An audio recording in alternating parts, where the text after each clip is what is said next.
निहाती भाव गोटे आश्चर्यर कथा कारण पाखापाखि 20 घंटा बीतीगला ये भूस्खलन हो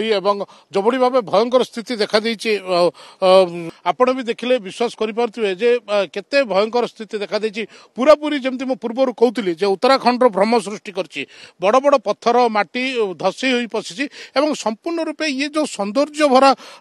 कलिंगा घाटी रही तार पूरा सौंदर्य बिगिड़ी जाइए ये हूँ लाइफ लाइन कारण कंधमाल जिलूर जदि गजपति जिला को आसिया ये रास्तार बहुत उपयोग रही बहुत यात्री मैंने रास्ता उपर निर्भर कर विशेष करके कहवा ताले कंधमाल जो रोगी मैंने रेफर हो आसुंच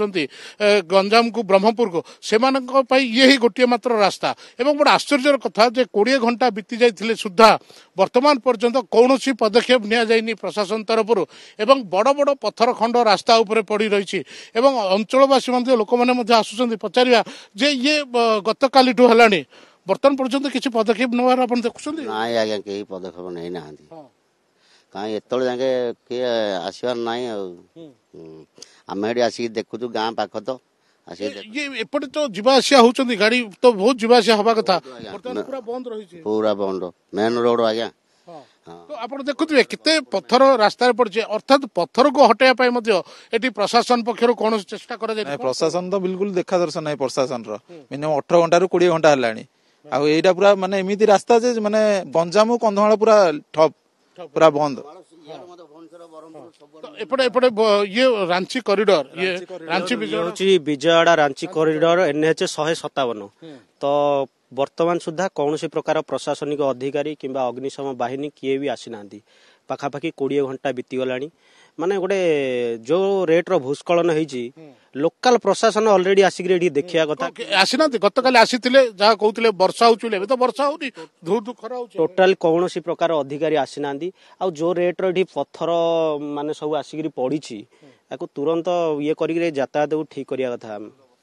पूरा विपद संकुल अवस्था रही घाटी किभली भाव रही जो प्रशासन प्रति लोकंर गोटे उद्वेग रही कैमरामैन प्रशांत को कहबी देखेबी देखेबे केते भयंकर रही ये रास्ता जे पूरा पूरी भावे पहाड़ ऊपर जो जो बड़ बड़ पत्थर एवं माटी रही पूरा धसे आसी रास्ता को 2 खंड कर देछि एवं जहाँ आम सूचना दौलु जे पूर्व मुझे कहती जे आमे आसला बेले बहु रास्तार पत्थर बाहर करने पर ही आम यही जगार पहुंचीचु एवं पाखापाखि 5 किलोमीटर हम सुनंदन ये 5 किलोमीटर धरी रास्तार अवस्था एभली रही आ परठू आउ जीवा संभव नुहे कारण ये रास्ता पूरा 2 खंड हो जाइए एवं प्रशासन जिते शीघ्र चेष्टा करी यदि मरामती न कर ताहले 2 जिला भितर जो संपर्क रही से पूरा पूरी भाव संपर्क ठप हो जाए जानवाहन चलाचल ठप हो जाए विशेषकर जो व्यवसायी माने रोगी माने या निहाती भाव अधिक प्रभावित हे।